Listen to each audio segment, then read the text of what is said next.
The strange crate in the yard. The wind was cold and sharp that night. Metal scraps clanged as the breeze moved. Through the yard, Darren wiped oil off his hands and looked up at the sky.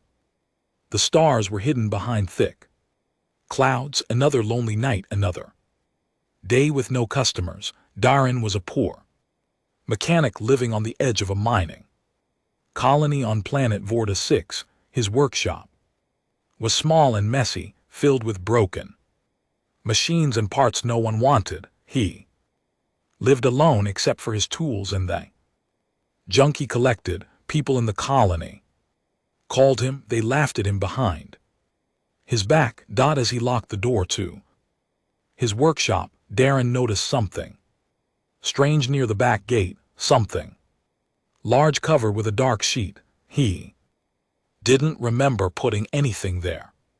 He walked slowly toward it, cautious. His boots crunched on gravel. The thing was a crate, heavy and sealed, about the size of a refrigerator. It had alien markings on its symbols, glowing faint blue. A low hum came from inside. "What the hell is this?" Darren whispered. Pulling off the sheet, there was no sender name, no label, no ID chip, just one warning sign etched deep into the mess: metal biohazard, do not open. Most people would have run, but Darren wasn't most people. He didn't fear broken things. In fact, he fell closer to them than to people. He grabbed his plasma cutter and carefully sliced the lock open. Steam hissed out as the crate unsealed. Inside was a small curled up creature.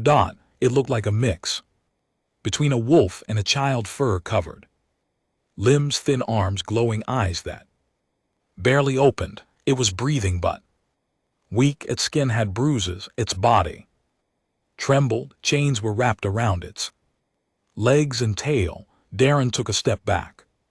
"What the hell are you?" The creature didn't answer. It just let out a soft, painful whimper. Darren glanced around. The yard was empty. No one saw him. No one would know. He could close the crate and forget about it. He could call the colony guards, but something about the creature's eyes stopped him. They weren't wild. They weren't empty. They were sad. He remembered a time when he had looked like that too: cold, hungry, left behind. With a quiet sigh, Darren reached in and broke the chains. The creature flinched but didn't resist. He lifted it gently and carried it inside. "I guess you're mine now," he said. "Let's call you Scrap." Inside the workshop, Darren placed Scrap on an old workbench and wrapped him in a warm blanket. The creature's eyes followed him, silent. Watching, Darren made soup from leftover rations. He placed the bowl near Scrap, who sniffed it and slowly began to drink. "You're not going to bite me, right?" Darren asked, half joking. Scrap didn't bite. He didn't speak. But when Darren sat down, Scrap crawled close and rested his head near the human's foot.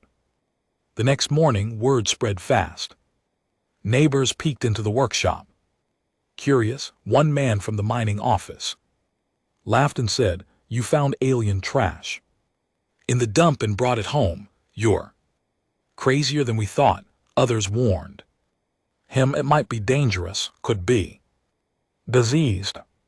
"Just burn it, Darren. Be smart." But Darren didn't listen. "He's not trash," he said. "He's hurt and he's staying over." The next few days, Scrap began to change. He healed faster than Darren expected. The cuts closed. Shaking stopped. He didn't speak, but he started following Darren around like a shadow. At night, strange things happened. Lights blinked when Scrap passed. Tools moved slightly without being touched. The workshop's generator overloaded twice. Darren started writing notes. Scrap is more than just an animal. He's something else. Then one night, Darren was woken by a low growl. He grabbed a wrench and stepped into the Workshop. Scrap stood in front of the door, growling, teeth bared. Someone was outside. 3 figures broke the lock and stormed in.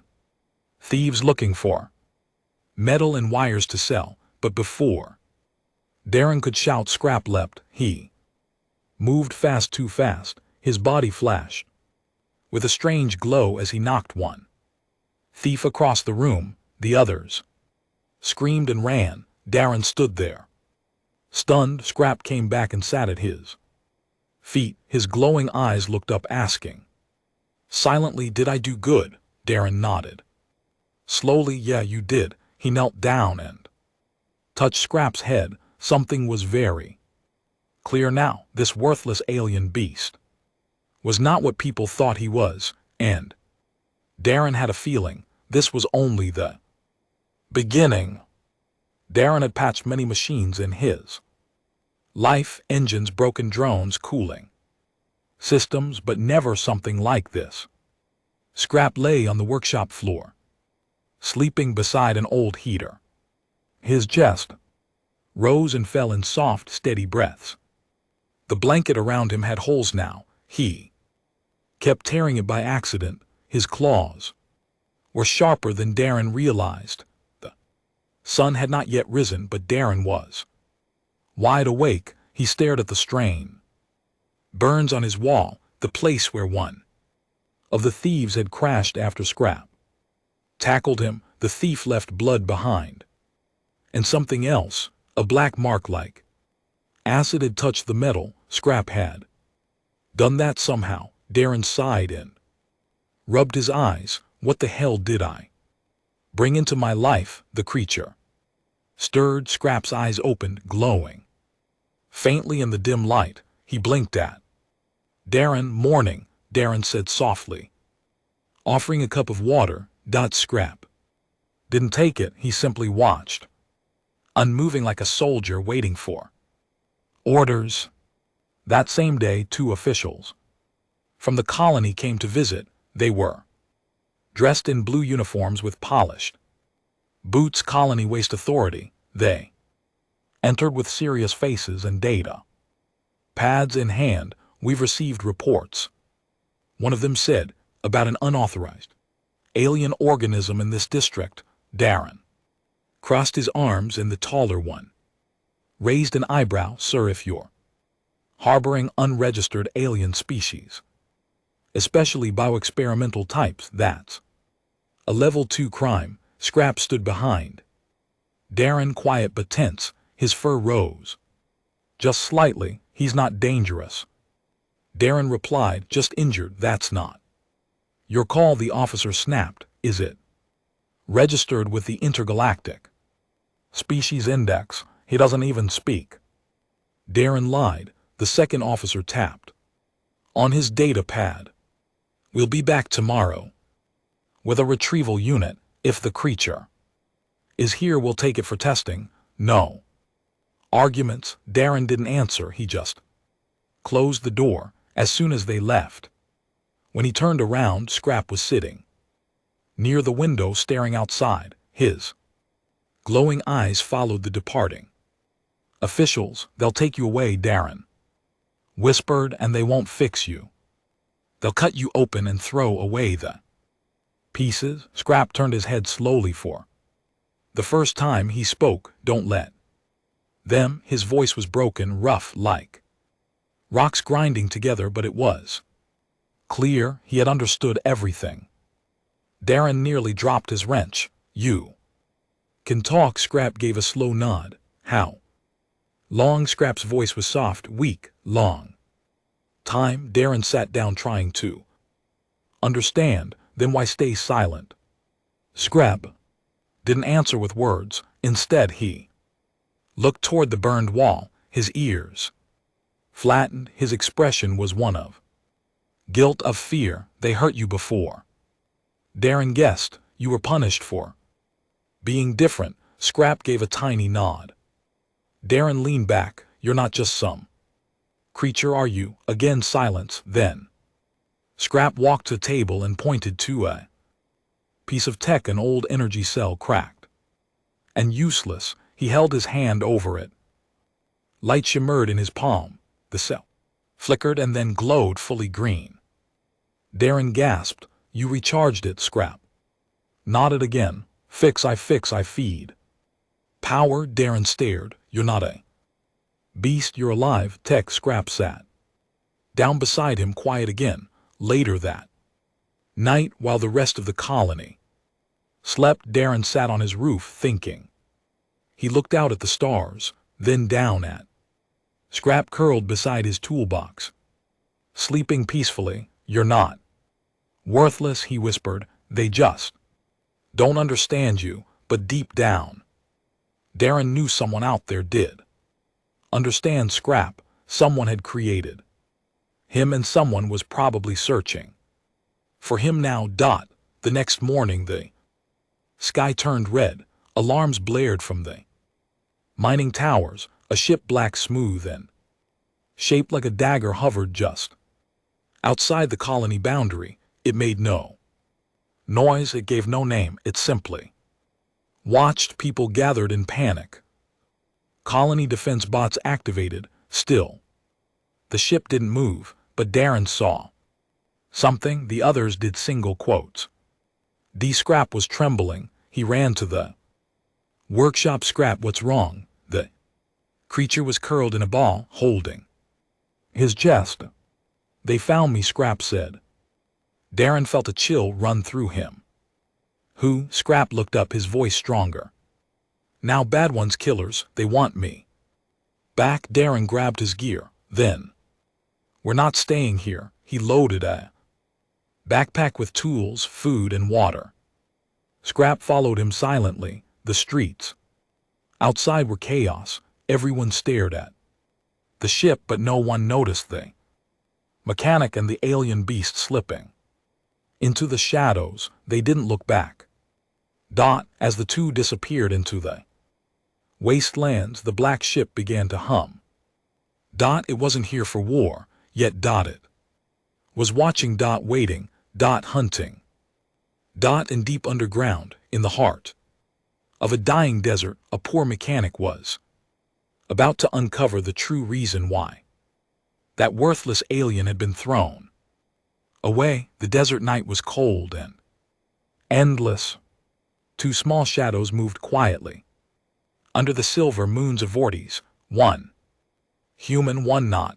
Darren's boots left deep marks in the sand. Behind him, Scrap walked silently, his glowing eyes scanning the rocky horizon. They had escaped the colony just before the black ship sent out its first drone.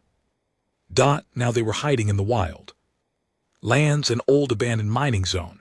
No one visited anymore. No cameras, no patrols, no light. Darren's body ached from the walk, but he didn't stop. Every time he looked at Scrap, he remembered the fear and the alien's voice. Killers, Scrap had said. They want me back, but why? They found a small cave under a cliff and decided to rest. Darren set down his bag, lit a portable light, and opened a water canister. Scrap didn't drink. He just stared into the darkness outside, like he was waiting for something to appear. Darren finally asked Scrap, who are they? Scrap didn't answer right away. Then slowly he said, makers. Darren raised an eyebrow. The ones who built you? Scrap nodded. They make weapons, living weapons like me. Darren sat up straighter. Are you dangerous? Scrap looked at his hands. I can hurt, but I ran away. I don't want to hurt anymore. Darren looked at him carefully. Why did they throw you away? Scrap hesitated. His voice was barely a whisper. I refused orders. I saved someone. They said I was broken, weak. Darren stared. You saved someone and they punished you? Scrap nodded. I was trained to destroy, but I wanted to protect. That's when Darren understood. Scrap wasn't just some lab-made experiment. He was a failure in the eyes of his creators. Because he had a heart, you did the Right thing, Darren said. You're not broken, you're just not like them. That night Scrap fell asleep against the cave wall, but Darren stayed awake, thinking what kind of species would throw away a living being just because he showed kindness, and how long before they found them, he didn't have to wait long. At dawn a strange sound buzzed through the air, high-pitched, mechanical, like an insect made of metal. Darren rushed outside. Over the ridge something floated in the sky. Hunter drone, sleek, black, silent. Its red light scanned the ground in perfect circles. Scrap was already up. His fur bristled. They found me. Darren grabbed his bag. We move now. They ran between rock pillars and dry canyon, staying low, but the drone followed. It was fast. Too fast. Scrap suddenly stopped. Stop it, you run. No, Darren said firmly. We're in this together. Scrap opened his claws. Sparks danced along his fingertips. I don't want to hurt. Then don't hurt, Darren said. Just protect. Scrap stepped forward. He raised his hand and a pulse of light shot from his palm. The drone screamed electronically and spun out of control, slamming into the cliff wall in a burst of flame. Darren ducked as debris rained down. When it was quiet again, he turned to Scrap. You just did that with your hand. Scrap looked ashamed. I'm sorry. I had to. Darren placed a hand on his shoulder. Don't be sorry. You saved us. But now they had a new problem. The drone had surely sent a signal before it died. More would come. Bigger ones. Smarter ones. We can't keep running. Darren said we need answers. That evening they reached an old communications tower, rusted, broken, and half buried in sand. Darren used some spare parts and a fusion battery from his backpack to power it up. Lights blinked. The screen glowed static. Scrap sat beside him, holding his arms tightly. What are you doing? He asked, sending a fake signal. Darren replied, we'll make them think we're heading the other way. Scrap tilted his head. That will trick them. Maybe not for long, but it buys us time. After a few tries, the machine sent out the signal north toward the storm valleys. Then the screen blinked. That an unexpected message appeared. Subject 12 located. Retrieval protocol activated. Darren froze. Subject 12, he said out loud.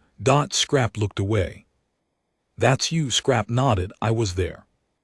Last test, the one that chose peace.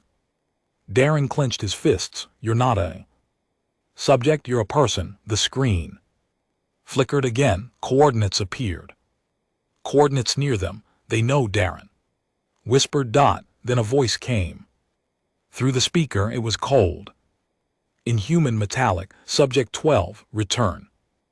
Now, your existence outside the program is unauthorized. Final warning. Darren ripped out the wires and crushed the speaker. Scrap was shaking, not in fear, but something else. Anger. Don't want to run anymore, he said.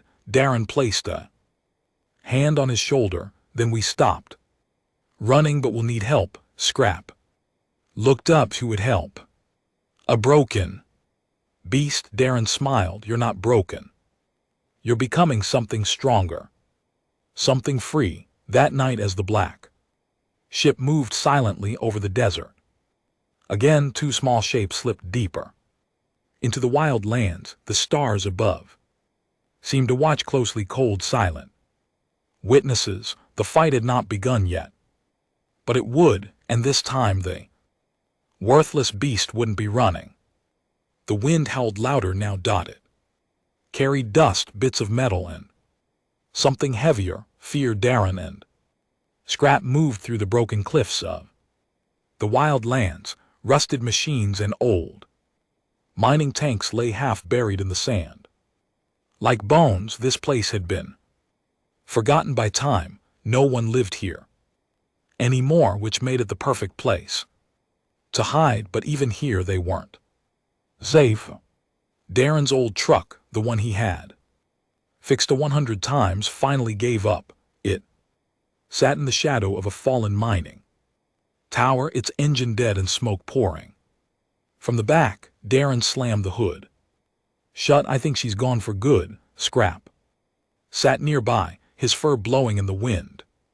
His glowing eyes stayed locked on the sky. They're close. How do you know? I can feel them inside. Darren looked at him. Inside your mind. Scrap nodded. They made me to listen, even if I don't want to. But now the voice is louder, angrier. Darren checked his tools. He had a few small bombs, some wire, a fusion cutter, and a power core from the broken drone. It wasn't enough to fight off a full team of hunters. We need to make a stand, he said. Scrap looked at him. What does that mean? It means we stop running.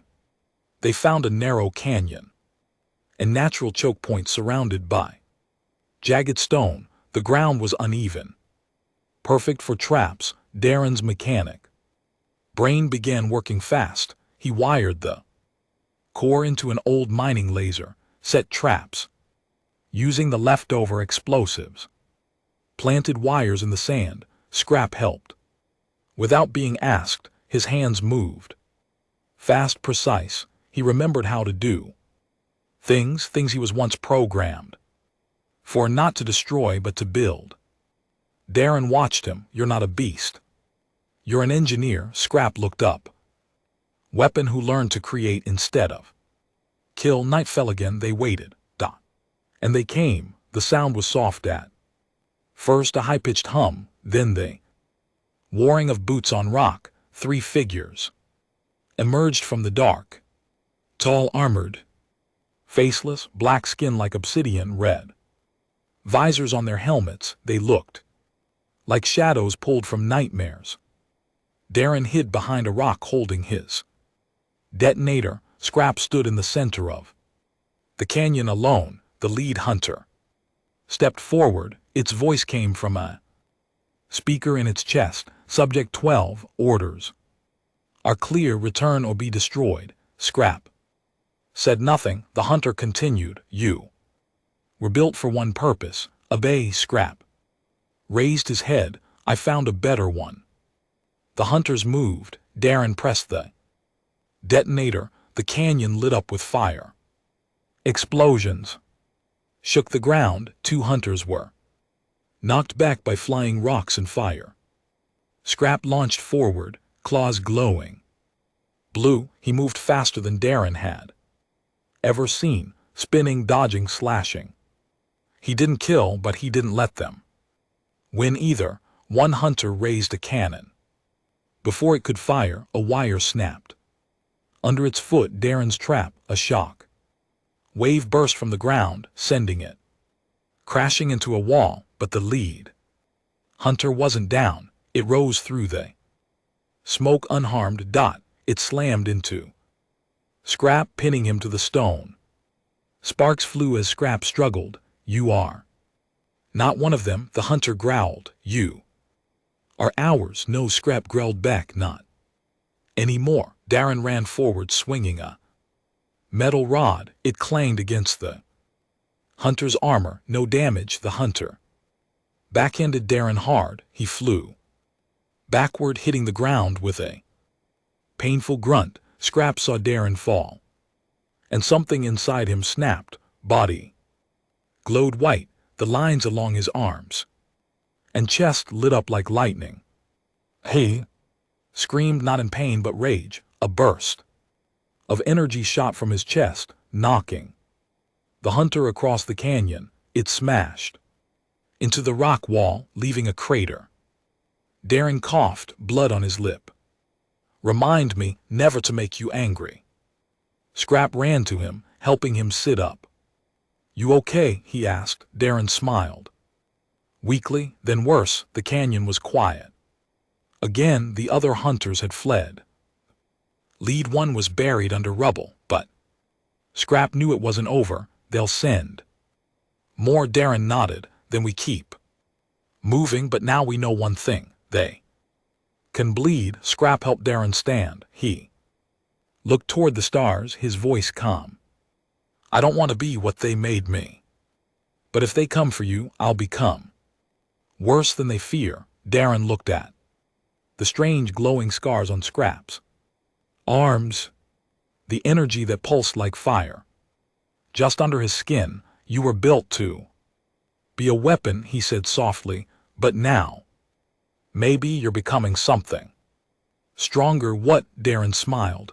A protector. As they walked out of the canyon together, the wind rose behind them. The stars were watching again. But now Scrap wasn't just a hunted beast, he was something new, and whatever was coming would learn to fear it.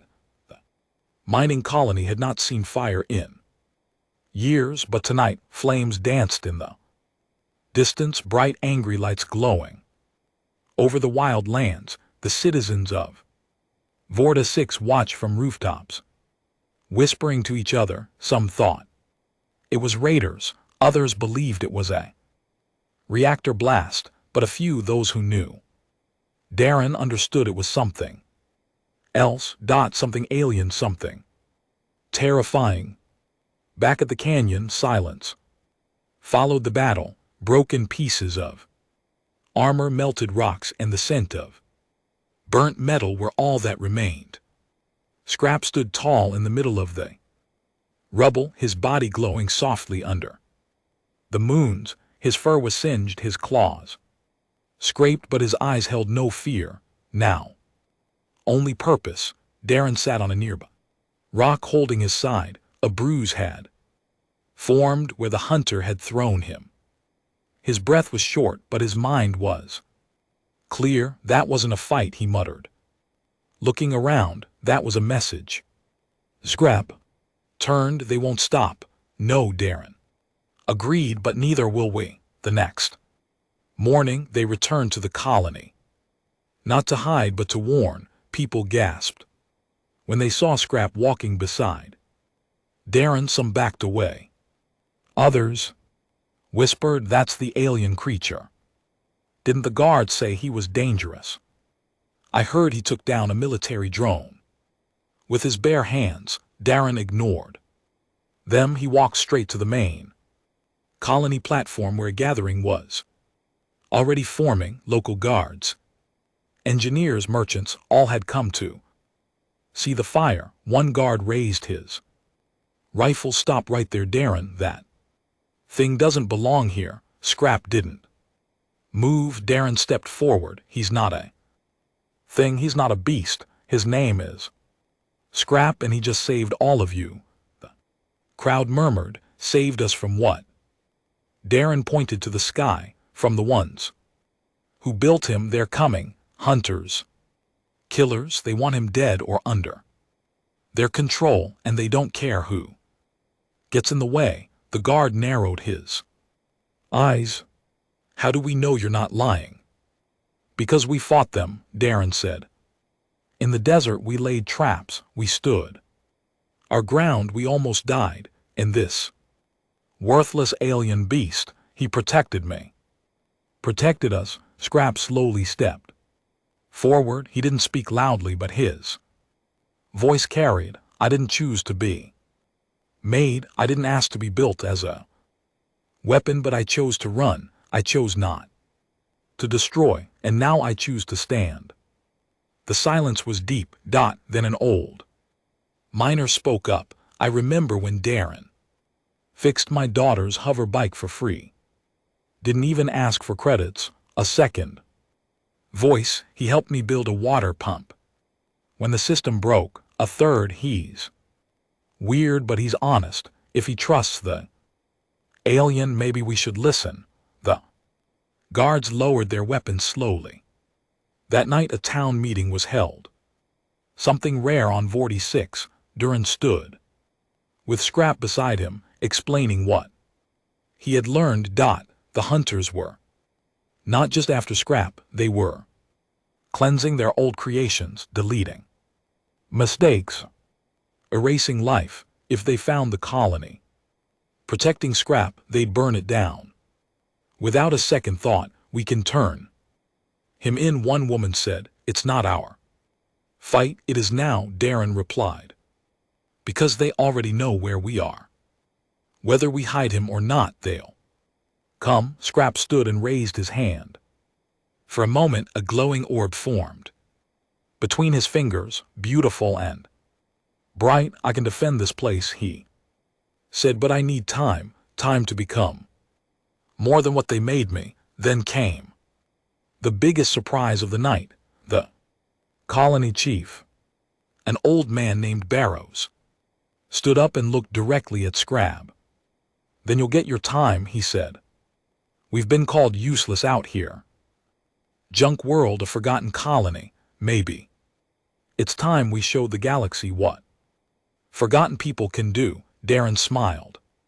For the first time in his life, he saw unity. The next few days changed everything. Darren and Scrap worked side by side with miners, builders, and even former guards. They reinforced walls, upgraded the colony shield system, and planted energy traps. Children brought Scrap food, curious but no longer afraid. He helped repair machines, spoke gently, and learned quickly. Every day his body adjusted. He was evolving, not into a weapon, into a protector. Legends started to grow. People whispered his name across the colony. Not the beast or the monster, but the shield. And Darren, they now called him Father of the Shield. One night as Scrap watched the stars from a rooftop, he spoke quietly to Darren. I was born in lab, but I found life in your junkyard. Darren chuckled. Yeah, life loves broken places. Scrap looked at him. They'll come again, I know, and this time they'll bring more. Darren nodded. Then we'll be ready. From the edge of space, the hunters were watching again. This time they didn't send warnings. They prepared for war, but they didn't know the worthless alien beast had finally found something to fight for. Asterisk. A week passed, then two. The colony on Vorta 6 had changed. Where there were once broken fences and rusty walls, now stood armored gates and laser turrets. People no longer walked with heads down. They worked together, spoke with pride, and always kept one eye on the sky. At the center of it all stood Scrap. He trained daily, running drills with the local guards, helping children learn tech repair, and strengthening his body. With every hour, his glow was stronger. Now no longer soft or hidden, he no longer feared who he was. Darren stayed close, always helping, always watching. He had gone from poor mechanic to the man who gave the colony a second chance. But even with the hope rising, one truth never left his mind. The hunters would return, and this time they wouldn't send drones. One evening, as the twin suns dipped below the hills, the Elaine towers began to hum. Something was entering orbit, but no weapons fired. Instead, a sleek silver ship landed gently just outside the colony gates. It bore symbol no one recognized, a spiral with a claw through it. Darren and Scrap stood at the front of the crowd. Guards raised rifles ready. The ship's ramp lowered. Out stepped three figures, tall, elegant, and dressed in flowing armor that shimmered like glass. They didn't carry weapons, they carried authority. The leader, a pale-skinned alien with golden eyes, stepped forward and looked directly at Scrap. Subject 12, he said calmly, we are not your enemies. Scrap's claws twitched. You were part of the lab. I was, the alien admitted, but I left, like you. The crowd murmured. Darren didn't move. He didn't trust a word. We come with a message, the alien continued, and an offer. The other two open a case, projecting a large glowing image into the air. It showed planets burning, armies marching, cities crumbling. These are the actions of the current order. The alien said, the ones who created. You still rule, but others like me have broken away. We see what you are, what you've become. We don't want to destroy you. Then why are you here? Darren asked sharply. The alien turned to him. To offer peace, protection, a place in the new world we are building. He looked at Scrap. Come with us, lead others like you, be a symbol. We make sure this colony is left untouched. You and your human father can live in comfort far from war. Scrap stood silent. Darren stepped in. And if he says no, the alien's voice softened, then we leave now, but the others won't be so kind. Scrap looked at the crowd. Behind him, his friends, his home. He spoke clearly. You want me to leave just so they can stay safe? Yes, the alien said. This place means nothing to them. But if you're gone, they'll move on. Scrap looked down, thought for a long moment, then his eyes rose bright. Fierce, determined. No, the alien blinked. No, I'm not leaving my family. Darren's eyes widened, then softened. Proud smile spread on his face. This colony gave me a chance when I was broken. Scrap said, they didn't throw me away, they didn't use me, they let me live. He stepped forward. If the others come, I'll face them here, not as a subject, not as a weapon, but as Scrap, protector of Vortex. The alien lowered his head respectfully.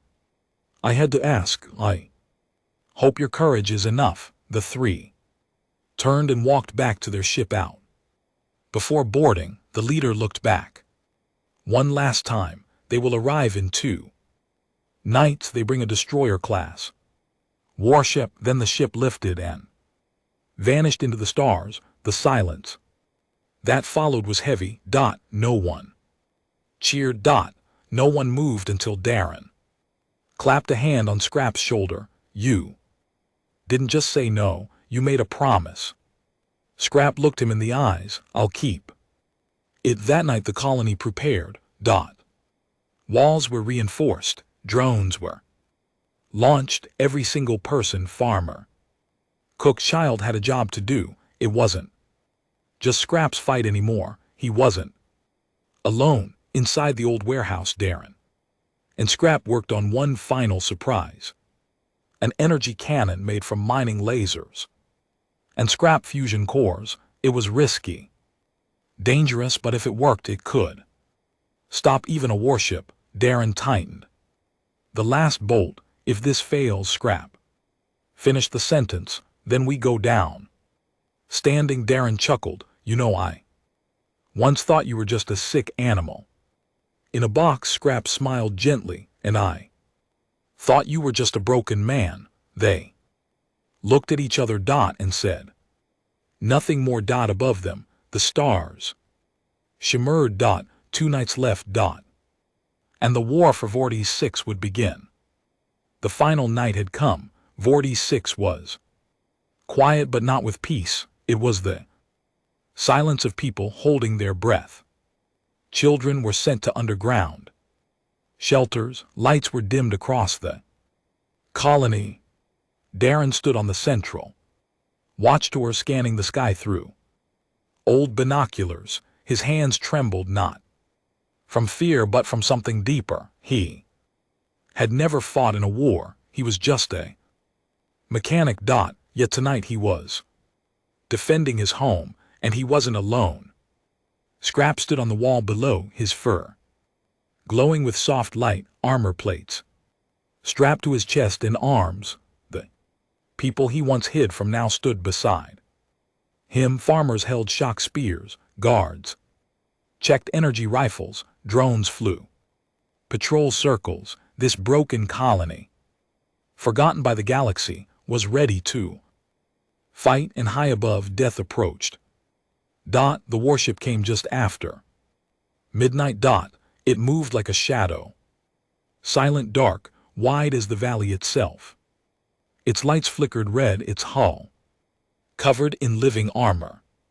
Smaller ships flew from its hangars like insects.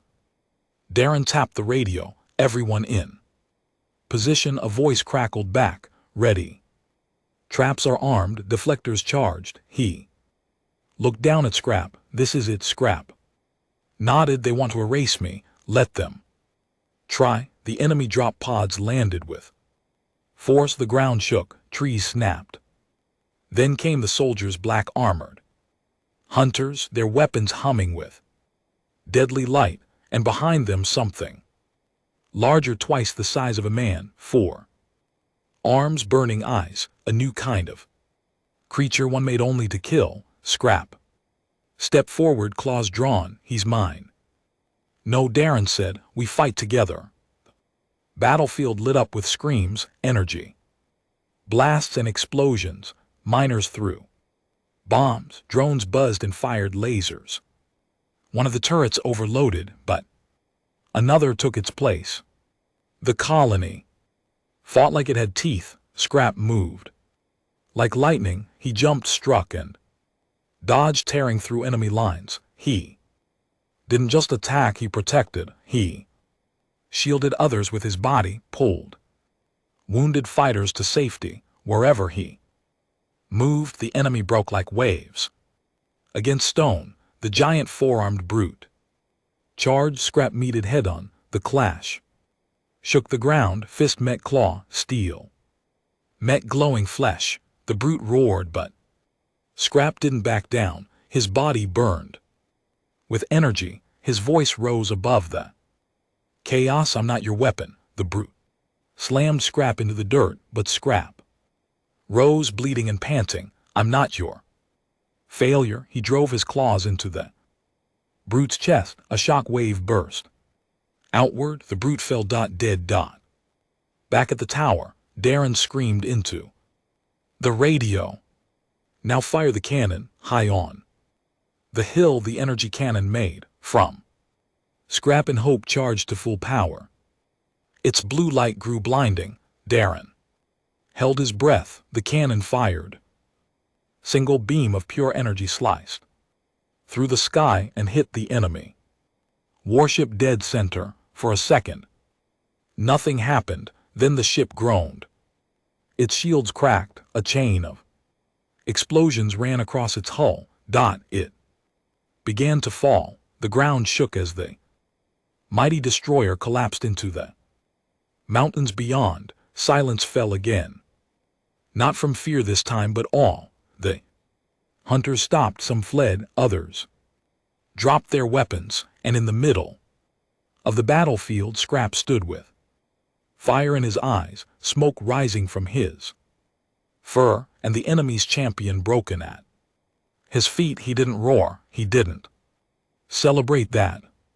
He simply raised a hand and helped up a wounded guard beside him. That one moment said more than any victory speech. Morning arrived slowly.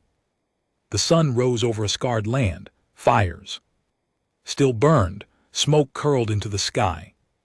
But the colony still stood. People gathered in the center. Darren limped onto the platform. Scrap walked beside him, no longer seen as a beast, but a symbol. Dobbs, the old colony chief, raised a tired hand. People of Vorta 6. We were supposed to be forgotten. We were called poor, weak, worthless, but today we fought back, and it's because of one creature who showed us that no one is trash, no matter where they came from. He turned to Scrap. You were created to be a weapon, but you became more. The crowd clapped. Some cried. Some bowed. Scrap simply said, I was given a chance by a man who fixed broken things. Darren smiled and placed a hand on his shoulder. Not broken, he said, just waiting to become something better. Years later, legends would spread about the alien protector of Vorta 6, the glowing beast who stood against a Warship, children would draw him in. Books, his name would be whispered in. Fear by his creators and in pride by his. People, he was no longer called subject. 12, not beast, not failure, he was called the inheritor, and all because a poor mechanic looked at a scared creature in a crate and said, "You can."